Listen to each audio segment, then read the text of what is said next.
Francia, nuevas protestas reforma de pensiones. La batalla contra la impopular reforma de las pensiones se recrudeció este viernes en Francia tras su polémica adopción por decreto. Con un aumento de las acciones de protesta y la presentación de 2 mociones de censura contra el gobierno.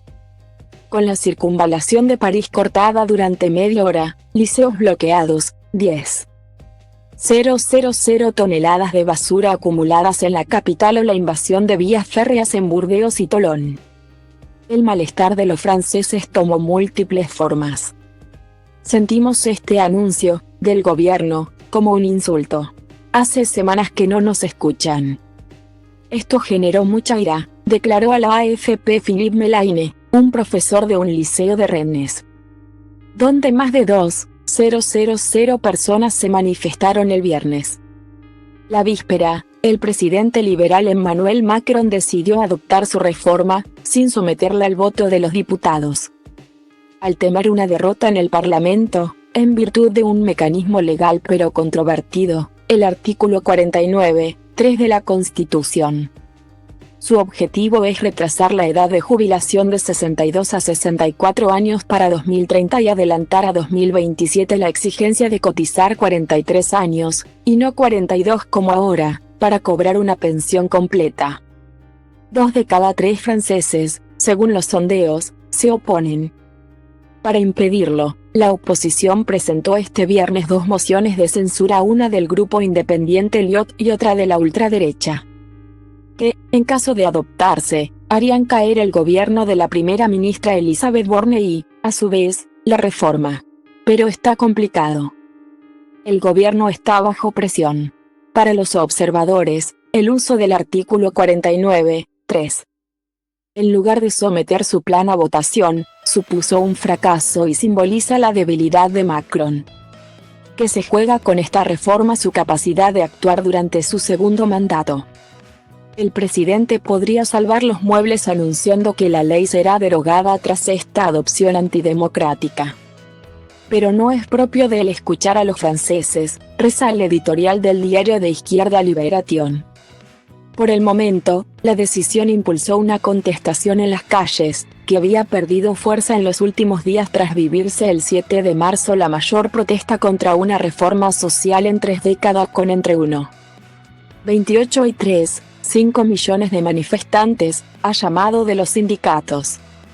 Pero estos últimos tienen miedo de que el movimiento social les supere y se radicalice, indicó la AFP el presidente de la CFTC, Cyril Chabnier, quien recordó que ya advirtieron al gobierno que, si no escuchaba y usaba el 49(3), habría riesgos de una explosión social.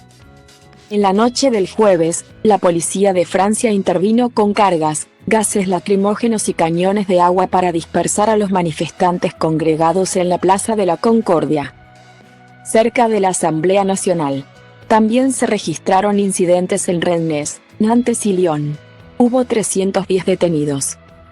A la espera de la nueva jornada de protestas masivas convocada por los sindicatos el jueves, el líder izquierdista Jean-Luc Mélenchon llamó a movilizaciones espontáneas.